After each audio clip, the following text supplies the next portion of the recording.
Hello friends, नमस्कार, good evening. कैसे हैं आप सभी? आपका स्वागत है मेरी क्लास में। और आज मैं आपके लिए पॉलिटिकल साइंस की सबसे महत्वपूर्ण क्वेश्चंस लेके आई हूँ चैप्टर 2 से, यानी जो मैंने पिछली क्लास में पढ़ा दिया है आपको, संविधान सभा के गठन और प्रस्तावना और संविधान सभा की विशेषता से संबंधित। तो चलिए टाइम वेस्ट नहीं करते हैं। वैसे भी काफ़ी लेट में मैं वीडियो अपलोड करती हूँ, मुझे समय ही नहीं रात में ही मिलता है। मैं काफ़ी बिजी रहती हूँ सुबह में। तो आप लोग रेडी हो जाइए मेरे साथ क्वेश्चंस करने के लिए। और ये इतने इम्पॉर्टेंट क्वेश्चंस है कि किसी न किसी एग्ज़ाम में ज़रूर आए हैं। आप चाहे जिस भी एग्ज़ाम की तैयारी कर रहे हो, आप देख लेना, इसको सॉल्व कर लेना और इसको नोट डाउन भी कर लेना। तो लेट्स स्टार्ट। सबसे पहला क्वेश्चन है, उद्देश्य प्रस्ताव कब और किसने प्रस्तुत किया था? मैंने आपको बताया था जब मैं लास्ट क्लासेस ले रही थी तो बताया था कि जब संविधान सभा की तीसरी बैठक हुई थी। अब आप लोग बताइए कि तीसरी बैठक कब हुई थी? चलिए मैं ही बताती हूँ। संविधान सभा की तीसरी बैठक 13 दिसंबर 1946 में हुई थी। इसमें ही पंडित जवाहरलाल नेहरू द्वारा जो है उद्देशिका प्रस्तुत किया गया था। उद्देशिका का क्या मतलब होता है? उद्देशिका मतलब प्रीएम्बर मीन्स प्रस्तावना, यानी उद्देशिका जो है संविधान का दर्पण है। अगर आप उद्देशिका पढ़ लेते हैं मीन्स आपने संविधान के उद्देश्य को समझ लिया। जो भी संविधान के बनने का उद्देश्य है वो पूरा जो है उद्देशिका में हम भारत के लोग से स्टार्ट होकर हम संविधान को अंगीकृत, अधिनियमित, आत्मार्पित करते हैं तक पूरा जो है उद्देशिका है। तो चलिए नेक्स्ट क्वेश्चन पे चलते हैं। तो इसका क्वेश्चन तो मैंने बता दिया। अब नेक्स्ट क्वेश्चन पे चलते हैं। प्रारूप समिति में कितने सदस्य थे? मैंने बताया था कि प्रारूप समिति में भीमराव अंबेडकर को लेकर 7 सदस्य थे और अगर भीमराव अंबेडकर को छोड़ दिया जाए तो 6 सदस्य थे। मैंने यहाँ पे नाम भी मेंशन कर लिया है क्योंकि ये पूछता है क्वेश्चन कि इनमें से कौन प्रारूप समिति के अध्यक्ष या प्रारूप समिति के सदस्य नहीं थे। तो मैं आपको बता दे रही हूँ, बहुत ही आसान सा नाम है जो है, क्योंकि सब श्री कृष्ण जी के नाम है। कोई गोपाल है तो कोई कृष्णामाचारी है, कोई माधव है। तो इस वजह से आपको थोड़ा आसानी होगा, बस आप उसको रिपीट करिएगा। लर्न करने का सबसे, अगर नहीं लर्न हो रहा है तो आप समझ के लर्न करिए, रिवीजन कर लीजिए और दिमाग में बैठाइए। मुझे लगता है रटने से अच्छा है उसको समझना। तो समझने की कोशिश करिए तो आपको चीज़ें जो है अच्छे से लर्न रहेंगी। तो पहले जो सदस्य थे प्रारूप समिति के, एन गोपाल स्वामी थे। दूसरे जो थे अल्लादी कृष्ण स्वामी अय्यर। तीसरे जो थे डॉक्टर के.एम. मुंशी थे और चौथे सदस्य मोहम्मद सादुल्ला थे और 5वें सदस्य जो थे एन माधव राव थे और छठे जो सदस्य थे टी.टी. कृष्णामाचारी थे। यानी कि गोपाल स्वामी, कृष्ण स्वामी, के.एम. मुंशी, माधव राव, मोहम्मद सादुल्ला और टी.टी. कृष्णामाचारी। तो आप जो है से जरूर लर्न कर लीजिएगा। अब नेक्स्ट क्वेश्चन की ओर चलते हैं। संविधान सभा की पहली बैठक कब हुई? मुझे पता है आप लोग को दिखाई नहीं देता है, लेकिन कोई बात नहीं, ये प्रॉब्लम बहुत जल्दी मैं आपकी दूर कर दूंगी और थोड़े दिनों बाद आपको दिखाई भी देगा और सुनाई भी देगा। तो आप लोग पेशेंस रखिए, बस जो मैं बोल रही हूँ कम से कम उसे नोट डाउन करिए, ओके? और उसके आंसर देने की कोशिश कीजिए।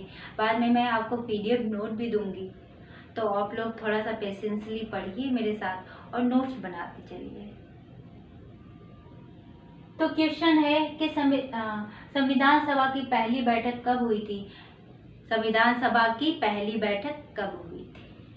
आपको पिछले क्लास में मैंने बताया था कि संविधान सभा की पहली बैठक 9 दिसंबर 1946 को हुई थी। चलिए मैं दूसरी बैठक भी बता दे रही हूँ आपको। दूसरी बैठक एक दिन छोड़ के यानी 10 को छोड़ के 11 दिसंबर 1946 में हुई थी। और 13 दिसंबर को, जैसा कि मैंने अभी बताया कि 13 दिसंबर 1946 में क्या हुआ था, पंडित नेहरू द्वारा जो है उद्देशिका जो है संविधान सभा में प्रस्तुत किया गया था। चलिए नेक्स्ट क्वेश्चन की तरफ चलते हैं। किस संविधान संशोधन द्वारा मतदाता की आयु 21 से 18 वर्ष कर दी गई थी? 21 से 18 वर्ष कर दी गई।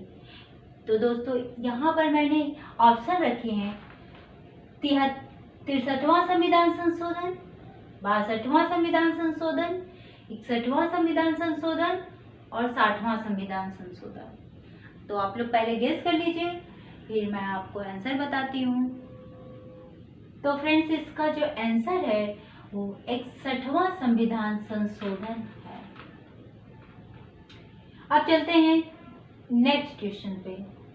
ब्रिटिश सरकार ने किसे 1942 में संविधान निर्माण हेतु भेजा?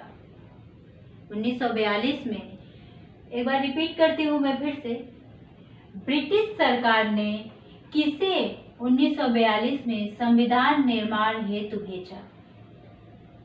मैं आपको बता दूं कि मैंने अपनी फर्स्ट क्लास में आप लोगों को बताया था कि जो क्रिप्स मिशन था वो क्यों आया था। चलिए मैं एक बार फिर से रिवीजन कर देती हूँ आप सभी के लिए। क्रिप्स मिशन के आने का रीज़न यही था क्योंकि द्वितीय विश्व युद्ध जैसे ही 1939 यानी 1939 में स्टार्ट हुआ, वैसे ही भारतीय विशेषज्ञों से बिना पूछे जो है भारतीय सैनिकों को ब्रिटिश ने युद्ध में शामिल कर लिया, जिससे जो भारतीय लीडर्स थे वो काफ़ी नाराज हुए और उन्होंने कांग्रेस से त्यागपत्र दे दिया और ब्रिटिश शासन के प्रति काफ़ी जो है रोष प्रकट किए। इसी वजह से जब ब्रिटिशर ने ये देखा कि मतलब हमारे खिलाफ जो है कितना आक्रोश भरा हुआ है जनता में, तो उन्होंने क्रिप्स मिशन को भारत भेजा। क्रिप्स मिशन को उनको भेजने का बस एक मात्र यही उद्देश्य था कि जैसे ही द्वितीय विश्व युद्ध समाप्त होगा आप जो है अपना संविधान बना लीजिएगा। लेकिन फिर भी ये पूरी तरह से संतुष्टि वाला नहीं था। क्यों? इसका काफ़ी विरोध भी हुआ क्रिप्स मिशन का। गांधी जी ने कहा ये पोस्ट डेटेड चेक है और कईयों ने भी विरोध किया क्रिप्स मिशन का। तो उसके विरोध का भी ये कारण था क्योंकि क्रिप्स मिशन में संविधान बनाने की बात तो की गई, लेकिन हर राज्य की अलग अलग संविधान बनाने की भी बात कही गई। अगर हर राज्य का अलग अलग संविधान हो जाता तो भारत सोचिए कितने टुकड़ों में बंटता। इसलिए क्रिप्स मिशन का काफ़ी विरोध हुआ। तो इस क्वेश्चन का आंसर है क्रिप्स मिशन। अब आते हैं नेक्स्ट क्वेश्चन पे। संविधान द्वारा मूल अधिकार एवं अल्पसंख्यक हेतु सलाहकार समिति के अध्यक्ष कौन थे? फिर से मैं रिपीट करती हूँ। संविधान द्वारा मूल अधिकार एवं अल्पसंख्यकों हेतु सलाहकार समिति के अध्यक्ष कौन थे? ऑप्शन नंबर 1 है पंडित जवाहरलाल नेहरू, ऑप्शन नंबर 2 है सरदार पटेल, ऑप्शन नंबर 3 है BN राव और ऑप्शन नंबर 4 है डॉक्टर भीमराव अंबेडकर। तो मैंने आपको पिछले क्लास में बताया था, जो पढ़े होंगे उन्हें पता होगा और जो नहीं पढ़े वो जाकर देख लीजिए वीडियो। तो मैं यहाँ पे इसका जो आंसर है वो है सरदार वल्लभ भाई पटेल। सरदार वल्लभ भाई पटेल जिनकी जयंती यानी 31 अक्टूबर को राष्ट्रीय एकता दिवस के रूप में सेलिब्रेट करते हैं। नेक्स्ट क्वेश्चन है, संविधान को 26 जनवरी के दिन लागू करने का निर्णय किया गया, क्यों? संविधान को 26 जनवरी के दिन ही क्यों लागू करने के लिए जो है डेट रखा गया? संविधान तो 26 नवंबर 1949 को बन चुका था, उसके बाद 27 आता है, 27 को लागू कर दिया गया होता। तो उसके क्या रीजन से ऑप्शन दिया है, ऑप्शन आप ध्यान से सुनिएगा। क्योंकि यह शुभ दिन था, क्योंकि यह शुभ दिन था। दूसरा है कांग्रेस ने इस दिन 1930 में स्वतंत्रता दिवस के रूप में मनाया था। ऑप्शन नंबर 3 है इस तिथि को भारत छोड़ो आंदोलन हुआ था और ऑप्शन नंबर 4 है इनमें से कोई नहीं। मैं आपको यहाँ पे बताती हूँ कि ऑप्शन नंबर इसका जो है दूसरा आंसर होगा, यानी कि कांग्रेस ने इस दिन 1930 में स्वतंत्रता दिवस के रूप में मनाया था। जब कांग्रेस का लाहौर अधिवेशन 1929 में हुआ था तो उसी में पूर्ण स्वराज की मांग की गई थी। पूर्ण स्वराज में अब हमें अपना पूरा राज्य चाहिए अंग्रेजों से। पूर्ण स्वराज की मांग कब की गई थी? लाहौर अधिवेशन 1929 में। तो इसकी अध्यक्षता पंडित जवाहरलाल नेहरू किए थे। ये क्वेश्चंस बहुत पूछे जाते हैं कि लाहौर अधिवेशन की अध्यक्षता किसने की थी, कब हुआ था। तो ये जब लाहौर अधिवेशन हुआ था 1929 में, तो उसी समय जो है रावी नदी, रात 12 बजे रावी नदी के तट पे हमारा झंडा फहराया गया था और ये कहा गया था कि अब भारत जो है स्वतंत्र हो गया। उन लोगों ने मान लिया और पूरी स्वतंत्रता को लेने का निश्चय किया। तो उसी दिन ये निश्चय उन्होंने किया कि 26 जनवरी के दिन ही स्वतंत्रता दिवस यानी गणतंत्र दिवस मनाया जाएगा। अब नेक्स्ट क्वेश्चन की ओर चलते हैं। भारत सरकार द्वारा राजकीय चिन्ह घोषित किया गया। भारत सरकार द्वारा राजकीय चिन्ह घोषित किया गया, मैं यहाँ पे लिख रही हूँ, आंसर लिखी नहीं हूँ, 26 जनवरी 1950। राजकीय चिन्ह कब घोषित किया गया? 26 जनवरी 1950। झंडे को कब वो किया गया, अपनाया गया? 22 जनवरी 1947। और राष्ट्रीय गीत और राष्ट्रीय गान को कब अपनाया गया? 24 जनवरी 1950। ये मैंने पिछली क्लास में बताया है, लेकिन मैं आप लोग के लिए एक बार फिर से रिपीट कर रही हूँ। नेक्स्ट क्वेश्चन की ओर चलते हैं। निम्न में से कौन सा गलत है? निम्न में से कौन सा गलत है? जिसमें समवर्ती सूची दिया गया है, मतलब जो है समवर्ती सूची किससे संबंधित है? ऑस्ट्रेलिया से। संविधान संशोधन किससे जो है संबंधित है? दक्षिण अफ्रीका से। स्वतंत्रता, समानता, बंधुत्व किससे संबंधित है? फ्रांस से। विधि द्वारा स्थापित प्रक्रिया किससे संबंधित है? जापान से।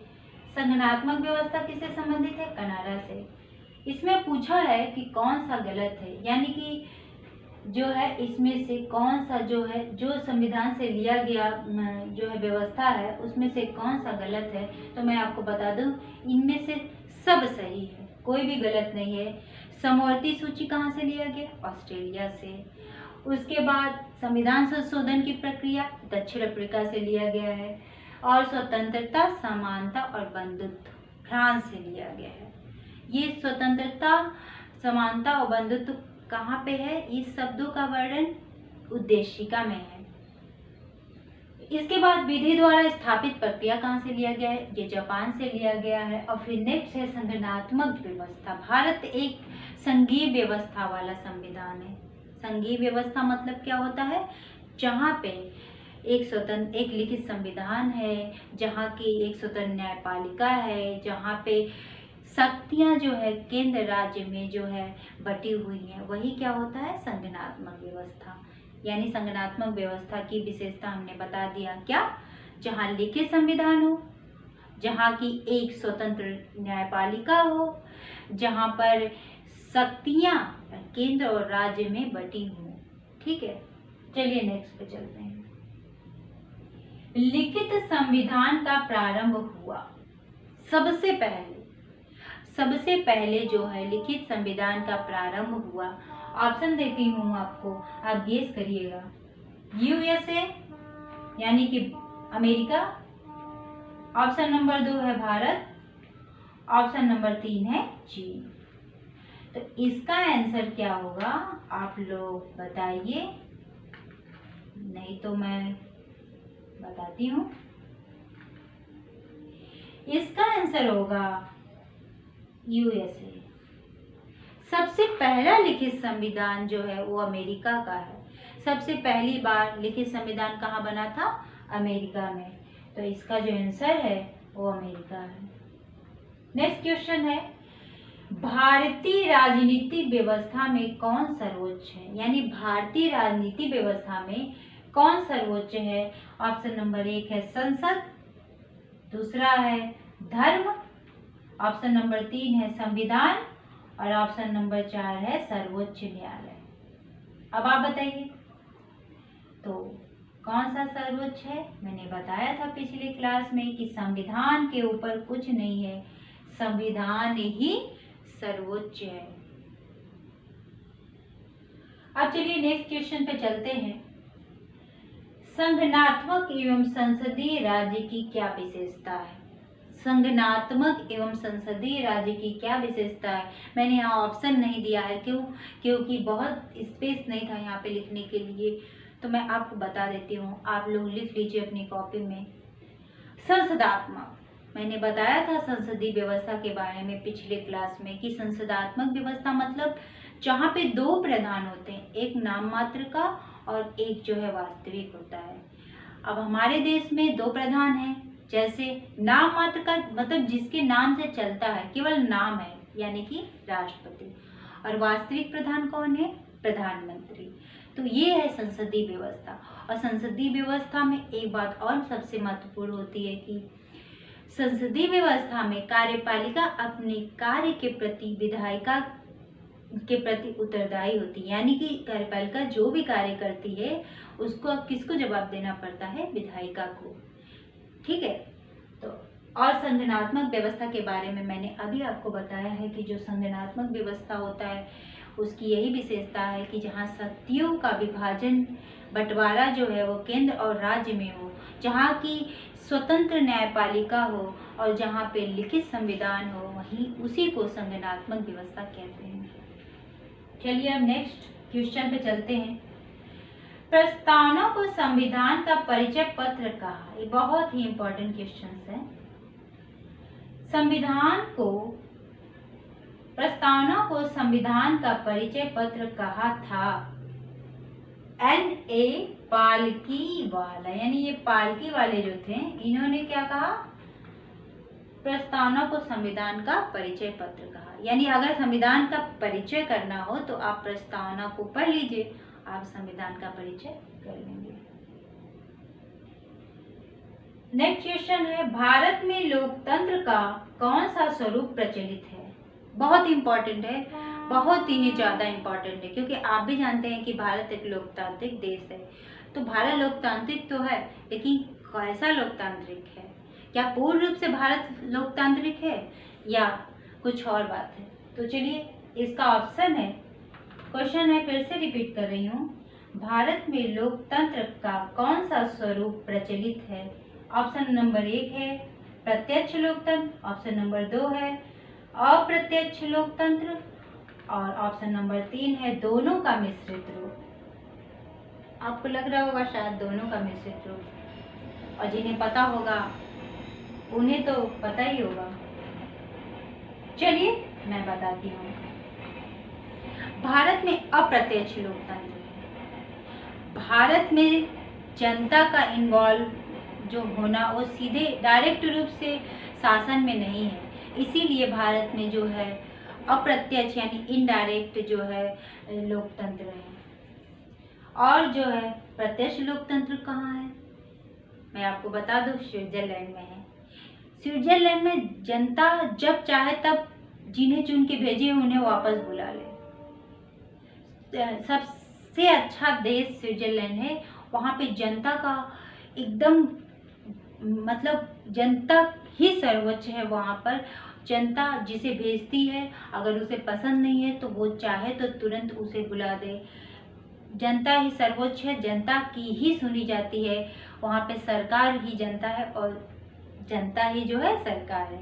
लेकिन भारत में ऐसा नहीं है। भारत में जो है हम चुन के तो भेजते हैं, लेकिन उन्हें हटा पाना बहुत मुश्किल है, और भी इनडायरेक्ट रूप से चुने जाते हैं। तो जो है हमारे देश में कौन सा लोकतंत्र प्रचलित है? हमारे यहाँ अप्रत्यक्ष लोकतंत्र है। हम पूर्ण रूप से लोकतांत्रिक नहीं है, हम अप्रत्यक्ष लोकतंत्र के श्रेणी में आते हैं, क्योंकि हमारा जो कंट्रोल है वो गवर्नमेंट के हाथों में है। चलिए अब नेक्स्ट चलते हैं। नेक्स्ट क्वेश्चन है, भारत के उद्देशिका में कितने प्रकार की न्याय की व्यवस्था है? भारत की उद्देशिका यानी प्रस्तावना में कितने प्रकार की न्याय की व्यवस्था है? तो इसका आंसर है 3। वैसे इसमें ऑप्शन मैंने दिया था लेकिन मैं आंसर बता दिया आप लोग को। 1 था, 4 था, 2 था और 3 था। तो मैंने बता दिया है कि इसका जो आंसर है वो 3 है। अब कौन कौन सा ऐसा न्याय है जो उद्देशिका में है? सामाजिक, आर्थिक और राजनीतिक, 3 न्याय है। उद्देशिका में कितने प्रकार के न्याय की बात की गई है? सॉरी, सामाजिक, आर्थिक और राजनीतिक न्याय की बात कहाँ की गई है? उद्देशिका में। क्या धार्मिक न्याय की बात की गई? कभी कभी क्वेश्चन ये पूछता है कि क्या उद्देशिका में धार्मिक न्याय की बात की गई है? बिल्कुल भी नहीं। भारत तो एक पंथ निरपेक्ष देश देते हैं। धार्मिक न्याय का क्या मतलब है? पंथ निरपेक्ष का मतलब आप नहीं जानते हो तो मैं बताती हूँ। पंथ निरपेक्ष मतलब ऐसा देश जिसकी कोई राज्य स्तर पे धर्म ना हो, जिसका कोई राजकीय धर्म ना हो, जहाँ पे हर धर्मों की समानता हो, हर धर्मों को स्वीकार किया जाए, वही पंथ निरपेक्ष देश होता है। जैसे कि हमारा भारत, यहाँ सभी धर्म के लोग रहते हैं, सभी व्यक्ति। नेक्स्ट क्वेश्चन की ओर चलते हैं। सभी व्यक्ति पूर्णतः और समान रूप से मानव है। क्वेश्चन क्या है? सभी व्यक्ति पूर्णतः और समान रूप से मानव है। ये क्या है? ये कौन सा सिद्धांत है? मतलब ये सिद्धांत किस नाम से जाना जाता है? तो इस सिद्धांत का नाम है सार्वभौमिकता का सिद्धांत। सार्वभौमिकता का सिद्धांत। क्वेश्चन नंबर 17 यानी 17, पंथ निरपेक्ष, समाजवादी, लोकतांत्रिक का क्या मतलब है? मतलब ऑप्शन में दिया था कि पंथ निरपेक्ष से संबंधित कौन सा कथन सही है, समाजवादी से जो है संबंधित कौन सा कथन सही है, और लोकतांत्रिक से संबंधित कौन सा कथन सही है। तो अभी मैं बता चुकी हूँ लेकिन एक बार फिर से बताती हूँ। पंथ निरपेक्ष मतलब ऐसा देश या ऐसा राज्य जिसकी कोई अपना एक धर्म ना हो, जो सभी धर्मों को समान रूप से देखता हो, वही होता है पंथ निरपेक्ष, यानी कि धर्म निरपेक्ष। अब सेकेंड है समाजवादी। समाजवादी मतलब सबके हितों का जो है ध्यान में रखना, सबके हितों का, चाहे वो गरीब हो, चाहे वो अमीर हो, चाहे वो जो है कोई भी हो, किसी धर्म का हो, किसी जाति का हो, किसी वर्ग का हो, सबको एक समान रूप से देखना ही समाजवादी विचारधारा का उदाहरण है। लोकतांत्रिक, लोकतांत्रिक को मैंने बताया, लोकतांत्रिक मतलब जनता के हाथों में सत्ता का कंट्रोल होना, यानी जनता जो है सर्वोच्च होना। शासन सर्वोच्च वहाँ नहीं होगा, वहाँ क्या होगा? जनता सर्वोच्च होगा। जैसे स्विट्जरलैंड के संविधान को मैंने बताया कि वहाँ पे डायरेक्ट लोकतंत्र है, यानी कि वहाँ पे जो है मेन रूप से पावर जो है जनता के हाथों में है। 18वां क्वेश्चन है, केशवानंद भारती बनाम केरल राज्य जो 1973 में हुआ था, उसकी प्रमुख बातें क्या थी? यानी कि केशवानंद भारती बनाम केरल राज्य जो फैसला आया था उसमें क्या हुआ था, उसका मतलब क्या फैसला था? तो मैं आपको बता दूं, वैसे इससे पहले जो है बेरुवारी संघ केस आया था। उद्देशिका से ही संबंधित ये दोनों केस है, केशवानंद भारती बनाम केरल राज्य और बेरुवारी संघ केस। यानी बेरुवारी और संघ के बीच में केस हुआ था 1960 में, उद्देशिका से संबंधित। तो इसमें जो फैसला आया था, तो इसमें फैसला आया था कि उद्देशिका यानी प्रस्तावना में संशोधन संभव नहीं है। उद्देशिका में संशोधन संभव नहीं है और प्रस्तावना जो है संविधान का भाग नहीं है, यानी उद्देशिका में संशोधन भी नहीं हो सकता और ये जो है और ये जो है संविधान का भाग भी नहीं है। यानी दोनों बातें किस केस में की कही गई थी? बेरुवारी संघ केस 1960 में जो है न्यायालय ने कहा था कि जो है प्रस्तावना में संशोधन नहीं हो सकता और प्रस्तावना क्या है? संविधान का भाग भी नहीं है। लेकिन ठीक इसके बाद आया था केशवानंद भारती बनाम केरल राज्य 1973 में। केशवानंद भारती बनाम केरल राज्य के बीच जो मतभेद हुआ था 1973 में, उसमें फैसला आया था कि नहीं, प्रस्तावना में संशोधन हो सकता है। क्या हो सकता? प्रस्तावना में संशोधन होगा, लेकिन मूल ढांचे यानी जो उसका मूल ढांचा है उसे कभी परिवर्तित नहीं किया जा सकता। मूल ढांचा वही रहेगा, लेकिन हाँ ये हो सकता है कि संशोधन करके कुछ चीज़ें जो हैं जोड़ी जा सकती हैं।